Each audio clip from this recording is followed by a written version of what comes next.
तो इस वीडियो में गाइस हम लोग बात करने वाले हैं WWE के next premium live event royal rumble के बारे में, जो कि भाई सिर्फ हमसे अब 2 दिन दूर है। और भाई रॉयल रंबल साल के बड़े PPVs में से आता है और भाई मेरा तो ये फेवरेट PPV है। मतलब रॉयल रंबल के अंदर भाई चाहे एंट्रेंट्स अनाउंस हुए हों, चाहे उसके अनाउंस ना भी हुए हों, लेकिन फिर भी भाई वो जो एक काउंटडाउन होता है ना भाई, वो 10, 9, 8 भाई उसकी एक अलग ही वाइब होती है। तो भाई काफ़ी मज़ा आता है उसको देख के। और अगर भाई जो विनर है वो अनप्रडिक्टेबल हो कि भाई कौन जीतेगा, फिर तो इसके अंदर और भी फ्लेवर ऐड हो जाता है। तो भाई बहुत ही मज़ेदार लगता है मुझे। तो भाई मेरा तो फेवरेट इवेंट है रेसलमेनिया से भी ज़्यादा मुझे रॉयल रंबल में मज़ा आता है, क्योंकि भाई यहाँ से जो रोड टू रेसलमेनिया है वो स्टार्ट होती है। और भाई इस दफ़ा भी जो रॉयल रंबल है वो काफ़ी बढ़िया इवेंट जाने वाला है। तो भाई आज की जो वीडियो है वो रॉयल रंबल से ही रिलेटेड है। तो भाई आज की वीडियो में हम रॉयल रंबल के मैचेस की प्रेडिक्शंस करने वाले हैं कि भाई कौन कौन है जो कि मैचेस को जीतेगा। तो भाई वीडियो को शुरू करते हैं। तो भाई सबसे पहला मैच है for the United states championship, Logan Paul versus Kevin Owens. तो हमें पता है कि भाई केविन ओवेंस पूरे टूर्नामेंट से गुजर के आए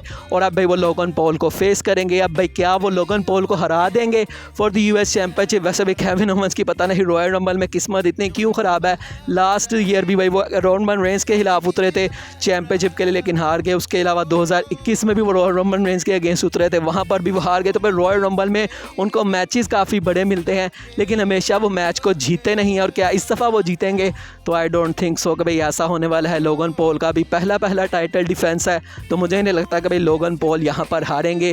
तो भाई यहाँ पर मेरी प्रेडिक्शन रहने वाली है लोगन पॉल के साथ कि वो इस मैच को जीत जाएंगे और अपनी यूनाइटेड स्टेट्स चैंपियनशिप को रिटेन कर लेंगे। नेक्स्ट दोस्तों अब हम बात करते हैं वुमेंस के रॉयल रंबल मैच की। तो भाई यहाँ पर फिलहाल में भाई जो सुपरस्टार एक्टिव हैं उसके अंदर तो भाई हम अगर नाम लें तो सिर्फ बेली ही वो नज़र आ रही हैं जो कि इस मैच को जीत सकती हैं। लेकिन भाई ऐसे काफ़ी नाम हैं जो कि फ़िलहाल आ नहीं रहे, यहाँ वो WWE में वापस आना चाहते हैं। और भाई अगर उनमें से कोई भी बंदा आ जाता है तो भाई फिर इस मैच का जो विनर है उसको प्रेडिक्ट करना काफ़ी मुश्किल हो जाएगा। अब मैं भाई किन सुपरस्टार्स की बात कर रहा हूँ, जेड कारगिल एक नाम है जो कि आ तो चुकी हैं WWE में, लेकिन करंटली भाई अभी तक वो टीवी पर आई नहीं है। उन्होंने कोई अपनी अपीयरेंस नहीं की एज अ सुपरस्टार। तो भाई इसलिए अगर वो मैच के अंदर आ जाती हैं तो भाई फिर उससे भी जो विनर प्रेडिक्ट करना है वो काफ़ी मुश्किल हो जाएगा। उसके अलावा साशा बैंक्स भी वो नाम है भाई, साशा बैंक्स भी अगर आती हैं तो फिर वो भाई काफ़ी एक बड़ी कंटेंडर बन जाएंगी कि भाई शायद वही वो बंदी हो जो कि रॉयल रंबल मैच को जीते। भाई साशा बैंक्स एक ऐसी बंदी हैं जो कि भाई जो 4 हॉर्स वुमेन की हम बात करते हैं, भाई वहाँ पर Sasha banks multiple time royal rumble में काफ़ी करीब आई हैं, लेकिन भाई कभी भी वो मैच को जीती नहीं है। तो भाई आई थिंक भाई साशा बैंक्स भी अगर आ जाती हैं, और भाई बेली जिनका चांस इस वक्त सबसे ज़्यादा है, तो भाई बेली साशा बैंक्स दोनों ही 4 हॉर्स वुमेन में हैं। तो भाई अगर साशा बैंक्स आती हैं तब तो भाई सबसे ज़्यादा मुश्किल हो जाएगा प्रिडिक्ट करना कि भाई कौन मैच को जो है वो जीतेगा। तो भाई इस तरह से काफ़ी सिनेरियोस बैठ रहे हैं। नेओमी का भी नाम आ रहा है कि भाई शायद वो भी आ सकती हैं दोबारा से WWE में। तो भाई काफ़ी नाम है। तो भाई अभी फ़िलहाल में मैं यहाँ पर जो प्रेडिक्शन है वो बेली के साथ जाऊँगा कि भाई बेली इस साल की जो रॉयल रंबल है उसको जीतेंगे, क्योंकि भाई अभी जो साशा बैंक ये सारे सिचुएशन है भाई क्लियर नहीं है। अगर वो मैच के अंदर आ जाती हैं तो फिर भाई साशा बैंक्स का नाम ऊपर जाएगा, लेकिन अभी मैं फ़िलहाल अज्यूम यही कर रहा हूँ कि भाई साशा बैंक्स नहीं आ रही, तो फिर भाई जो रॉयल रंबल है उसको बेली जीतेंगी और उसके बाद वो ईओ स्काई को चैलेंज करेंगी for the women's championship. Next दोस्तों अब हम बात करते हैं अनडिस्प्यूटेड WWE यूनिवर्सल चैंपियनशिप के मैच की, Roman Reigns versus Randy Orton versus LA Knight versus AJ Styles. तो भाई कौन जीतेगा इस मैच के अंदर? यहाँ पर मुझे नहीं लगता कि भाई कोई भी किसी को शक है कि कौन मैच को जीतेगा, लेकिन भाई क्योंकि मल्टी पर्सन मैच है तो भाई अनप्रेडिक्टेबिलिटी हमेशा से रहेगी। लेकिन भाई जो मैच की क्वालिटी है वो काफ़ी बढ़िया होने वाली है, क्योंकि भाई चारों सुपरस्टार्स टॉप के सुपरस्टार्स हैं। ऐसा नहीं होगा कि मैच जो है वो कहीं से भी बुरा होगा। इस मैच के अंदर देखते हैं कि भाई ब्लड लाइन अगर इन्वॉल्व होती है तो किस तरह से भाई ये सारे बंदे ब्लड लाइन को भगाते हैं, वो देखने में काफ़ी मज़ा आएगा। हो सकता है इस तरह की सिचुएशन पड़ सकती है कि भाई 2 बंदे ब्लड लाइन के आ जाएँ और भाई 2 बंदे उनमें से जो है वो ब्लड लाइन को भगाने के लिए चले जाएँ, और उसके बाद कोई एक बंदा अकेला रह जाए रोमन रेंज के साथ और उसके बाद रोमन रेंज उसको पिन कर दे। मे भी आई थिंक यहाँ पर मुझे लगता है कि भाई LA नाइट वो बंदे होंगे। आई डोंट थिंक भाई रैंडी ऑर्टन या AJ स्टाइल्स को इस वक्त पिन करना चाहिए। आई थिंक भाई LA नाइट वो बंदे होंगे जो कि पिन होंगे, और ऑब्वियसली इस मैच की जो प्रेडिक्शन है उसके अंदर कोई भी शक नहीं है भाई रोमन रेंज अपनी अनडिस्प्यूटेड WWE यूनिवर्सल चैंपियनशिप को रिटेन कर लेंगे। अब बात करते हैं दोस्तों शो के मेन इवेंट की।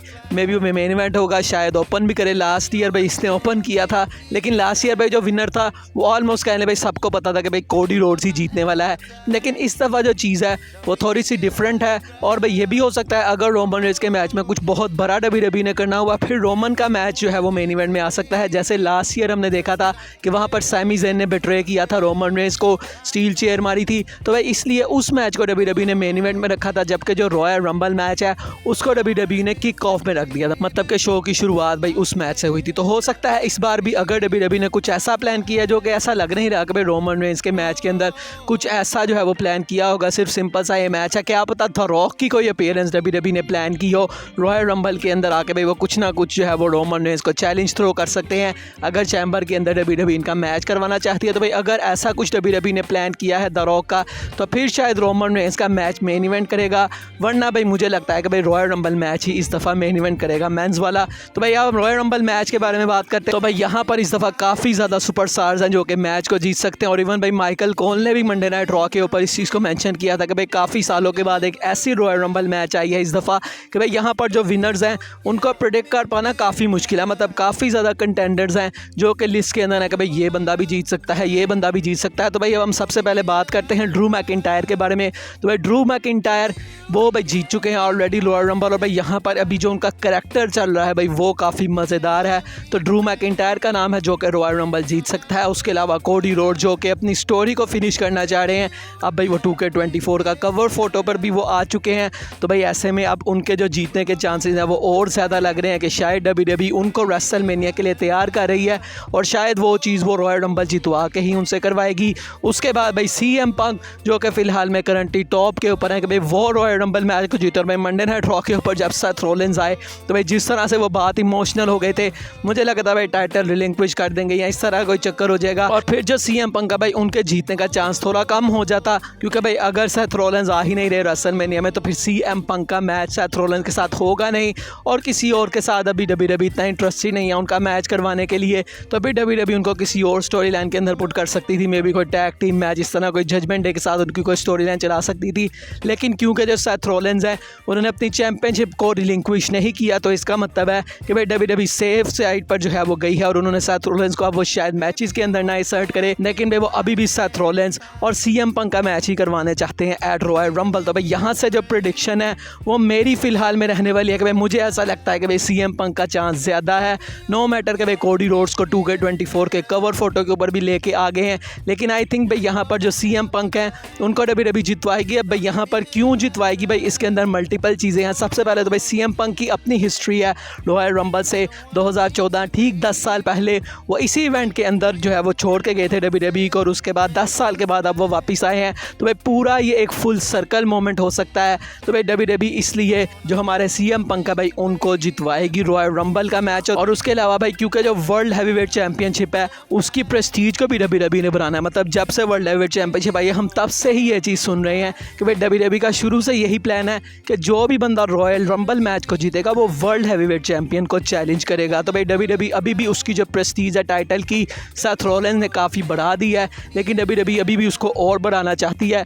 तो इसलिए भाई रॉयल रंबल का मैच जो जीतेगा वो सेथ को चैलेंज करेगा for the world heavyweight championship. और कोडी रोड्स तो भाई अपनी स्टोरी फिनिश करना चाहते हैं, इवन के भाई वो किसी वजह के बगैर ही स्मैकडाउन के अंदर मल्टीपल टाइम्स आ चुके हैं रोमन रेंस और ब्लड लाइन के खिलाफ। तो आई डोंट थिंक भाई उनको रॉयल रंबल मैच जीत के ही वो अपॉर्चुनिटी मिलेगी, उनको चैम्बर के थ्रू भी उस चीज़ की तरफ जो है वो ले जाया जा सकता है। उनकी स्टोरी को WWE इसी तरह से करेगी कि भाई रॉयल रंबल में भी वो फेल हो गए, तो भाई अब वो सोच रहे होंगे कि भाई मैं क्या करूँ, मेरे पास अब मैं किस तरह से अपनी स्टोरी फिनिश करूँ, और इवेंचुअली वो एलिमिनेशन चैम्बर मैच को जीत के टाइटल स्पॉट अर्न कर लेंगे, और उसके बाद रेसलमेनिया में फेस करेंगे रोमन रेंस को for the undisputed WWE universal championship. तो भाई अब देखते हैं क्या वो जीतेंगे चैंपियनशिप या फिर नहीं, भाई ये सबसे बड़ा क्वेश्चन है। लेकिन फिलहाल में भाई वो चीज़ अभी दूर है। तो रॉयल रंबल की प्रेडिक्शन हम कर रहे हैं, तो भाई मेरी यहाँ पर प्रेडिक्शन CM पंक के साथ रहने वाली है कि भाई वो इस मैच को जीत जाएंगे। तो भाई ये थी मेरी प्रेडिक्शन। यही भाई मैचेस हैं जो कि अभी ऑफिशियल हैं। अगर कोई और भी मतलब मैच ऐड हो जाए तो भाई मैं ये वीडियो क्योंकि स्मैकडाउन से पहले बना रहा हूँ, तो भाई अभी फ़िलहाल में यही मैचेस हैं जो कि ऑफिशियल किए गए। बाकी आपकी जो भी प्रेडिक्शंस हैं आप मुझे कमेंट सेक्शन में बताएं। आज की वीडियो यही तक थी, अच्छी लगी हो तो लाइक कीजिएगा, चैनल को सब्सक्राइब कीजिएगा।